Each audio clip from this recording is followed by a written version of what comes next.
Swanoma kita tadi sudah bicara secara prinsip. Jadi Swanoma ini berasal dari sel swan.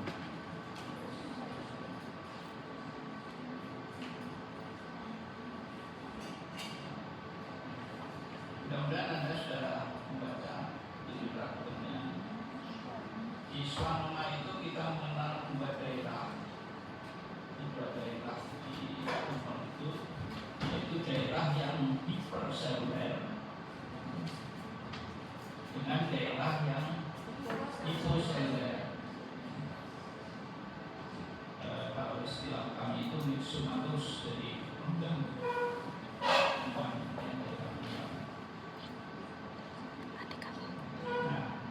dua daerah ini ada sebutannya, yaitu Antoni A dan Antoni B. Nah, Antoni A yang mana? Yang pada yang lupa. Antoni B yang ciri-ciri dari Antoni A adalah ada daerah dengan sel-sel yang saling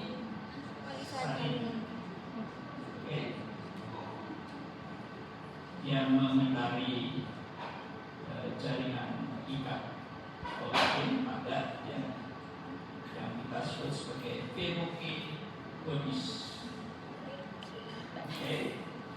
Ini ya. Ini saya cerita dulu, nanti kita lihat. Di samping ada daerah yang betul-betul memang seluler sekali dan sel-selnya. Jadi kalau ini sel swan itu selnya pipih, bukan kubik, bukan silindris tapi pipih. Kemudian pada Antoni B kita akan melihat daerah yang lengkap, itu seluler. Saya kira itu Swanoma. Kita sekarang coba lihat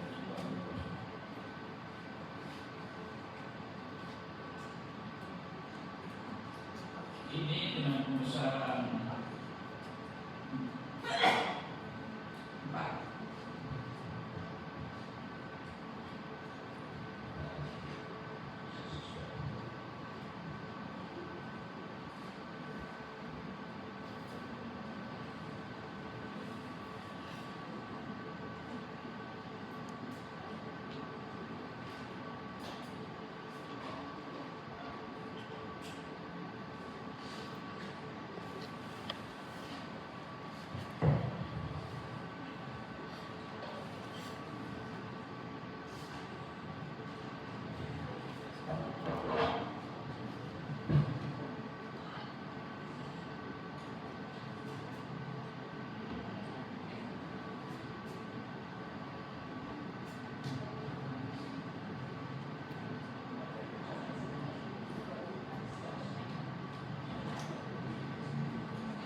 Coba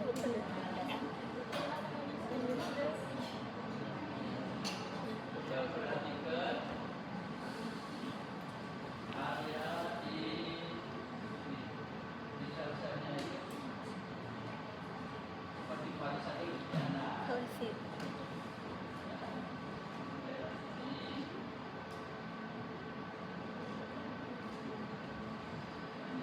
ini ada sedikit jaringan kolagennya ya. Di sini juga nih.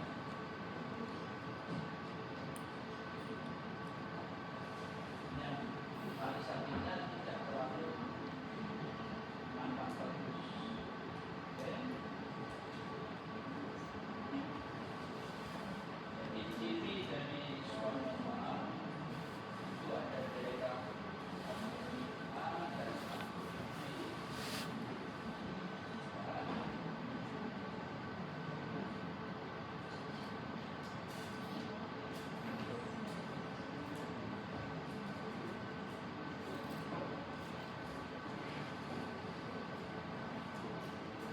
Sel yang barisan itu sel yang seperti apa, Pak?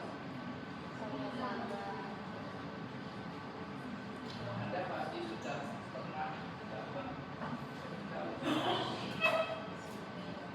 sel-sel karsinoma. Pasti kan?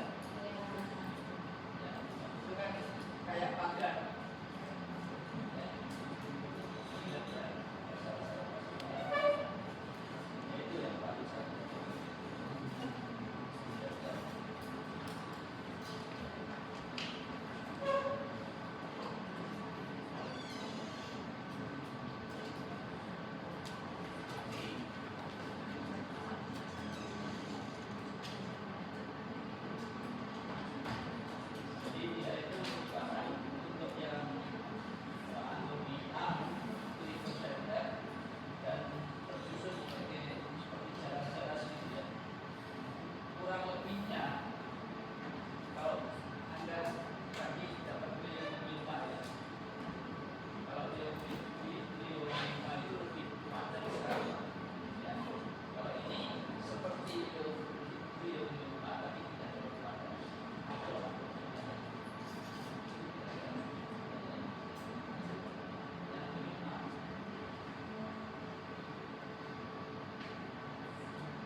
neoplasma sifatnya ganas. Asalnya dari sel apa?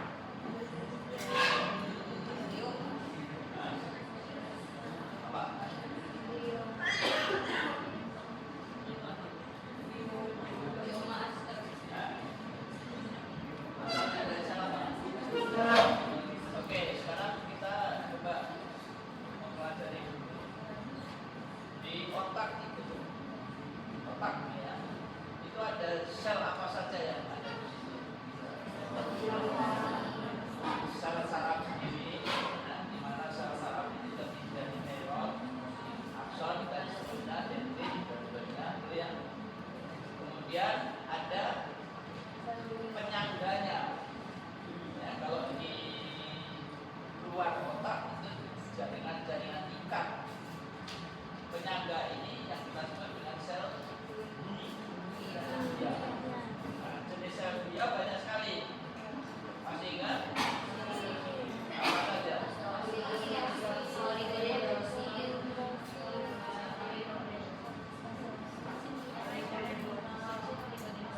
Ada mikroglia, ada oligoglia, ada paling satu lagi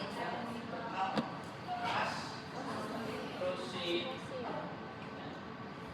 Dan masing-masing ini bisa menjadi cikal bakal dari neoplasma. Oke. Yang paling menyangga itu adalah astrosit. Nah, astrosit ini ketika dia menjadi neoplasma, ada astrositoma namanya ya, yang sifatnya itu bertingkat, mulai dari yang paling jinak sampai yang paling ganas. Biasanya dipakai gradasinya itu dengan istilah BIN. Jadi astrositoma B1, B2, B3 sampai B4. Grade 4 ini adalah yang paling ganas. Nama lainnya adalah glioblastoma. Oke. Gambarannya sangat tidak, seolah-olah tidak ada hubungan satu dengan yang lain. B1, B2, B3, B4. Ya. Nah, yang kita lihat di sini adalah yang B4. Oke. Ya. Ciri dari neoplasma ganas itu apa? Antara lain, Anda sudah dapat nomor harus ingat. Bentuk sel-selnya bagaimana? Sama semua? Tidak. Disebut sebagai apa? Pleomorfi. Bagaimana dengan gambaran intinya? Atipik. Bagaimana dengan gambaran mitosisnya? Mitosisnya seperti mitosis yang biasa saja? Tidak. Mitosis atipik. Oke. Nah, pada glioblastoma ini bentuk inti itu betul-betul tidak teratur. Hiperkromatik, hitam, ya. Bentuknya tidak menentu sampai kita sebut sebagai bisa jadi kacau. Ada yang besar, ada yang kecil, bentuknya macam-macam, tidak bulat, tidak bisa kita jelaskan bentuknya seperti apa. Oke. Kemudian yang lain lagi, ciri dari neoplasma ganas itu apa?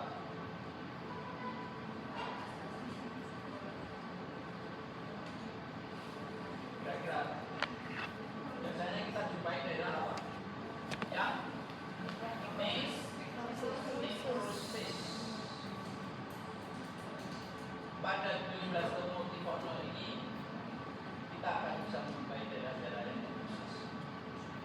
sebenarnya daerah nekrosis ini asalnya apa? Sel non juga yang mati, ya kan? Masih ingat ya, kematian sel itu ada dua macam, apa saja? Nekrosis dan apoptosis.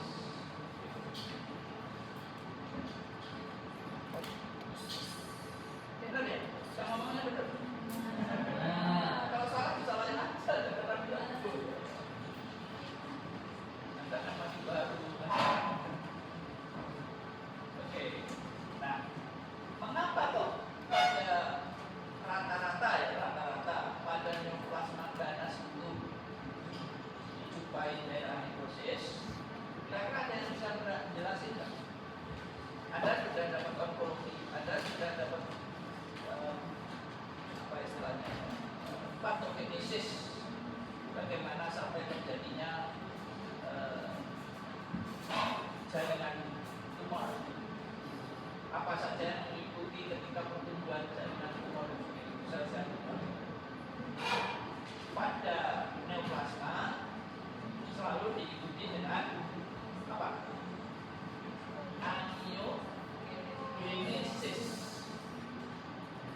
Benar nggak nih? Pertanyaannya mengapa kok diikuti dengan angiogenesis? Suara saya nyampe nggak ke belakang? Nyampe ya? Sudah pakai mic gitu ya? Teriak. Alhamdulillah masih bisa teriak.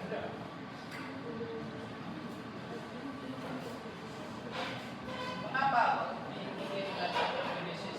Ada yang tidak terangi nggak? Logik aja. Kalau sel itu bertambah butuh apa? Butuh nutrisi, butuh oksigen, butuh hidup. Nah, yang mensuplai nutrisi oksigen apa? Darah itu mengalirkan di dalam pembuluh darah.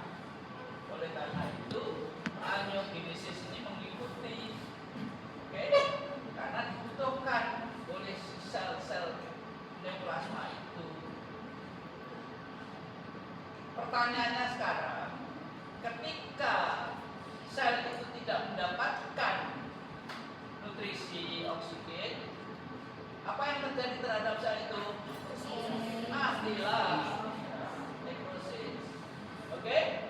Nah, di sini kita bisa mengenal bagaimana cepatnya pertumbuhan pembelahan sel-sel neoplasma yang ganas. Yang ini bisa saja tidak diikuti kecepatannya itu dengan angiogenesis. Oke sih? Oke sih. Terlambat si angiogenesisnya ini diikuti ini. Akibatnya apa? Ya sel yang tidak dapat asupan tadi mati. Oke sih? Oke. Jadi udah tahu ya, kenapa kok kita bisa menjumpai pada umumnya neoplasma ganas itu angiogenesisnya terlambat. Sampai ada faktor lain yang mungkin menyebabkan kematian itu sendiri. Tapi utamanya karena kita ketahui semua pertumbuhan pada neoplasma selalu diikuti dengan angiogenesis. Ada sudah dapat Dewi.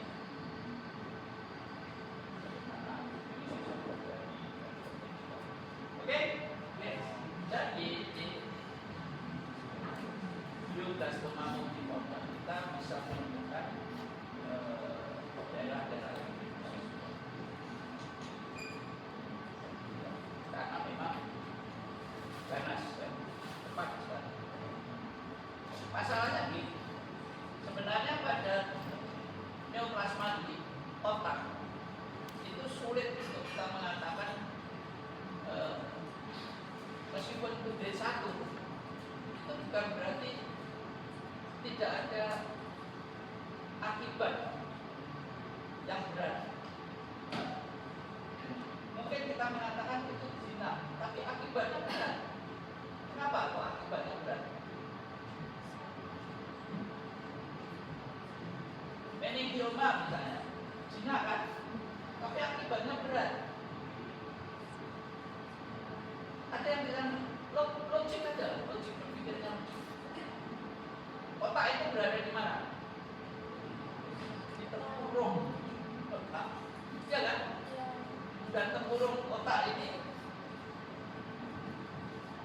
Cirinya apa?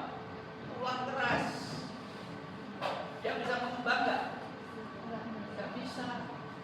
Kalau ada pertumbuhan di situ, pertumbuhannya itu yang sudah abnormal tadi karena hidupnya lama ya, akibatnya apa? Dia akan menekan jaringan otak itu lembut. Pernah makan otak sapi ya? Nggak pernah. Oh, itu otak sapi itu enak sekali. Kalau masuk mama terkadang memang tetangga ada otak. Lembut sekali. Bayangin barang lembut didesak, ya pasti ada akibatnya. Jadi akibatnya itu yang berat. Sebenarnya si barang ini tenang-tenang aja, tapi dia tetap tambah besar. Jinak kan, jinak kan lambat besarannya. Apalagi ganas. Oke, oke ya. Sekarang kita lihat di sini. Kita buktikan apa benar memang sel-selnya itu filmorfik.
Jelaskan ciri-ciri dari sediaan ini. Dan prosesnya apa?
udah pecah kayak granat.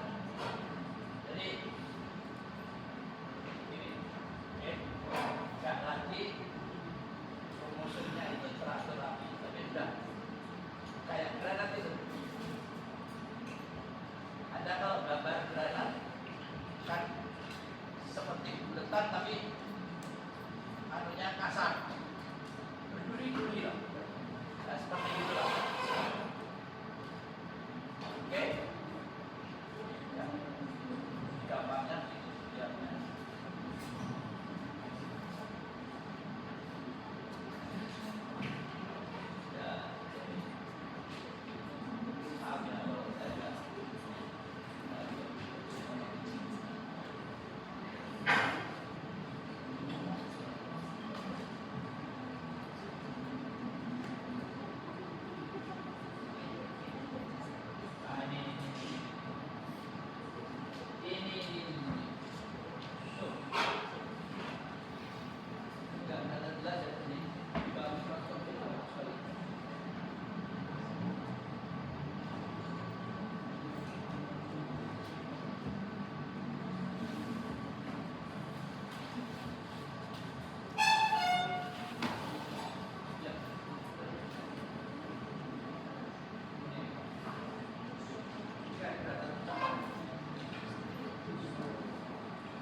Dia itu adalah virus rabies. Maka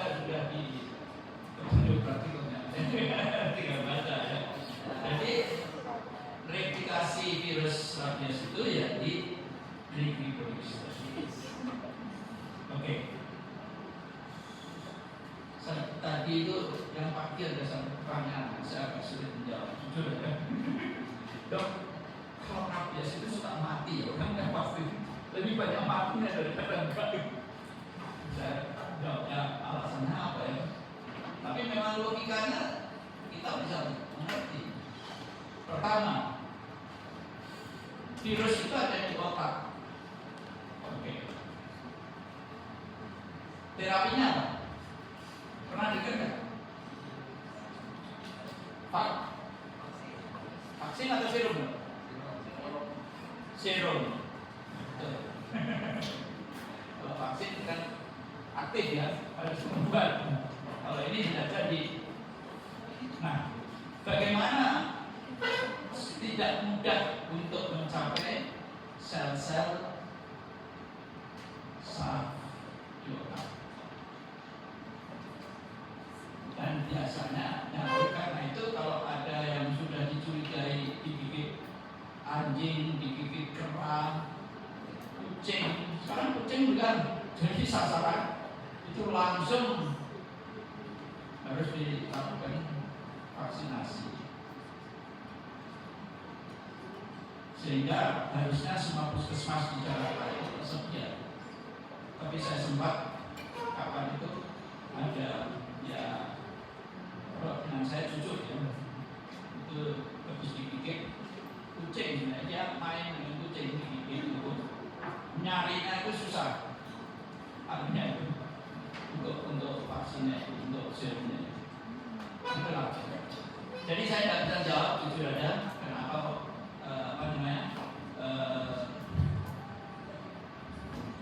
fatal. Jadi rabies ini sangat fatal, ya, sangat fatal, tidak mudah untuk diatasi.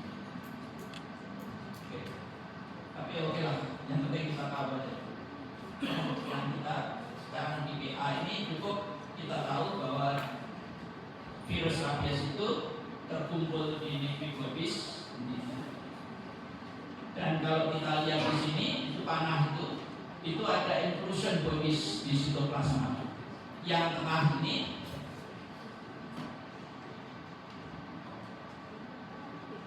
inti, ini inclusion bodiesnya. Harusnya eosinophil, ya, tapi tidak terlalu kelihatan karena anunya itu dasarnya sudah lebih merah. Oke, inclusion bodies, negri bodies. Ada bodies lain itu apa ya?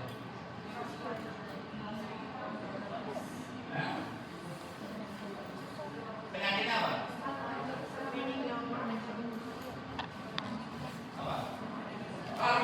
Parkinson. Nama bodiesnya apa? Negri bodies. Gambarannya seperti apa? Bulat, ada halonya. Halo ngerti? Ini. Jadi ada massa bulat, kemudian dikelilingi oleh massa terang, kayak cincin. Oke. Clear. Lanjut. Nah ini juga Liquiboris ya, sisa kulitnya. Ini bagus sekali. Nah, ini inclusion bodies, intrasitoplasmik. Sekali. Yang tadi itu dapat 11 ini. Oke? Beda ya. Sebenarnya sel kimia itu sel apa? Ya sel saraf biasa. Ya kan? Strukturnya sel saraf itu apa saja? Ada bodi, ada akson, ada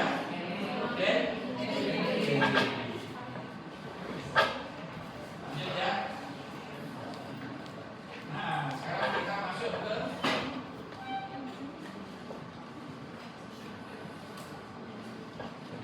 Ensefalitis yang disebabkan oleh karena amoeba,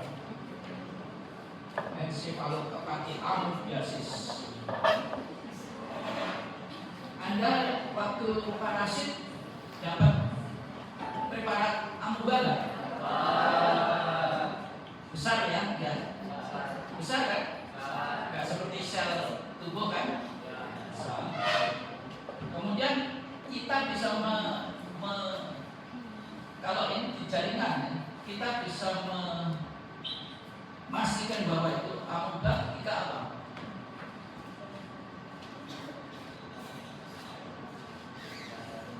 Makanannya amoeba itu. Istilah saya sebenarnya ada makanan.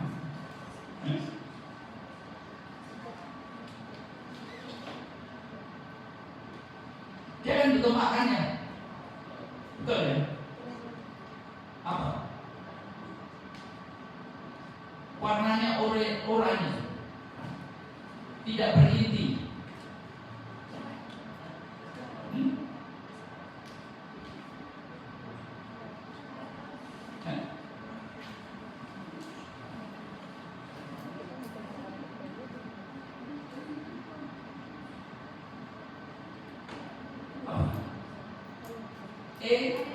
Eritrosit. Jadi ketika kita menemukan gambaran seperti amoeba, kemudian di situ ada eritrosit dan ada pasti amoeba. Oke? Karena besar amoeba itu. Di sini juga begitu nih. Cuma nggak terlalu kelihatan ya urinnya ya. Ini ya. Nggak terlalu jelas. Saya pernah menemukan, tapi itu bukan di otak ya, tapi di liver pada waktu itu. Oh, bagus sekali. Eritrositnya intrasitoplasmiknya si amoeba. Nah, ciri lain pada infeksi amoeba itu akan diikuti dengan sel radang, infiltrasi sel radang apa? Akut atau kronik? Sel radang akut atau kronik? Oke, sel radang kronik. Sel radang kronik itu apa loh?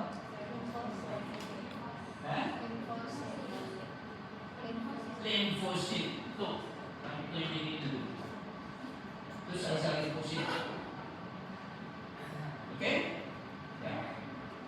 Jadi ini sel limfosit juga pada infeksi virus di otak itu juga menjadi salah satu tanda ya, infiltrasi limfosit.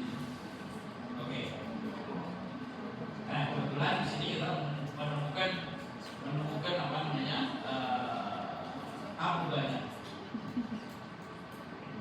Ini banyak.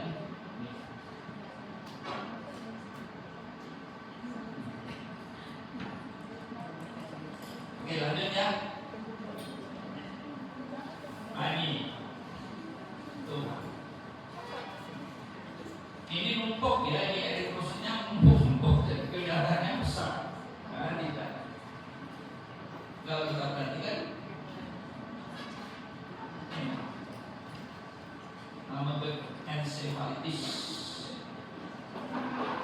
Ya.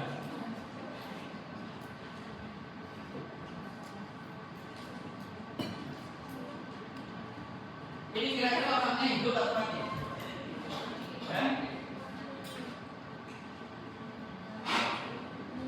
Kira-kira kita tahu kan? Ya ini adalah dari jenazah ya, yang diotopsi, jadi kalau masih hidup kemudian diambil sampelnya untuk diagnosis amoeba saja. Apa namanya? Jenazah diotopsi. Nah, sekarang apa ini? Alzheimer. Pada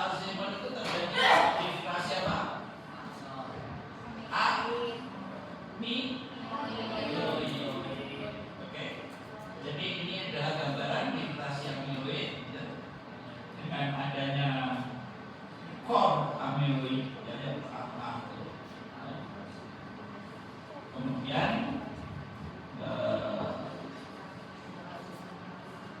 ada neuritic plaque, itu disebut sebagai neuritic plaque.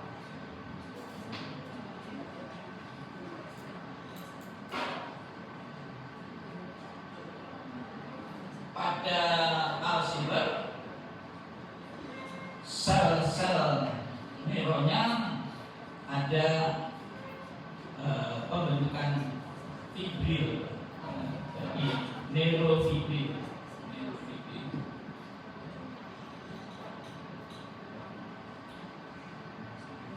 Oke.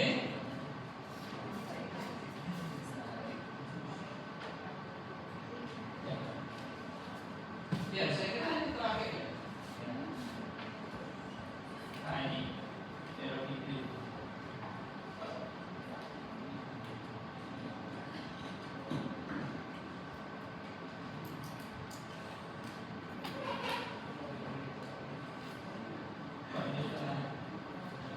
Ini apa ini? Apa ini? Meningioma ya? Gambar yang bintang itu apa? Daerah asal ini apa? Hah? B atau A? A, oke. Yang B yang mana dong? Yang kiri atau kanan? Itu yang kiri itu ada dua bagian. Bagian yang kiri itu, yang B itu kanan atau yang kiri?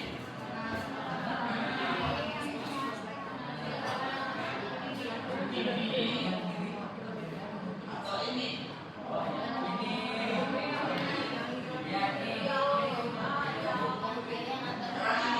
Ini disebut sebagai apa ya? Neurofibrosis. Oke, bagus. Ini boleh sel-sel manisan. Jangan-jangan apa? Kelihatan dari jauh juga. Oke, nah ini udah bagus lagi.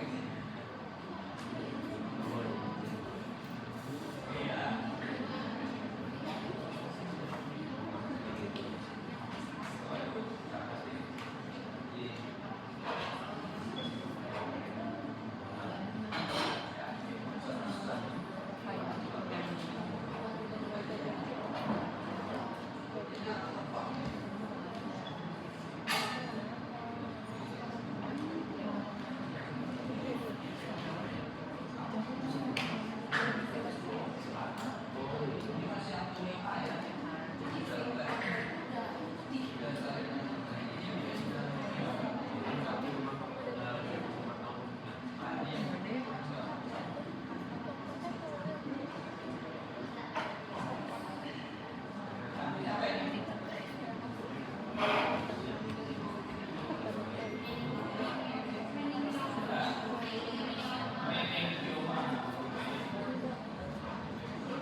Ya.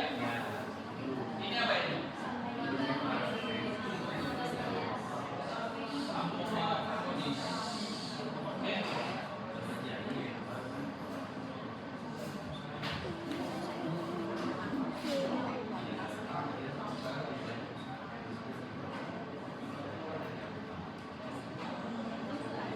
Cari, artinya ada di preparatnya.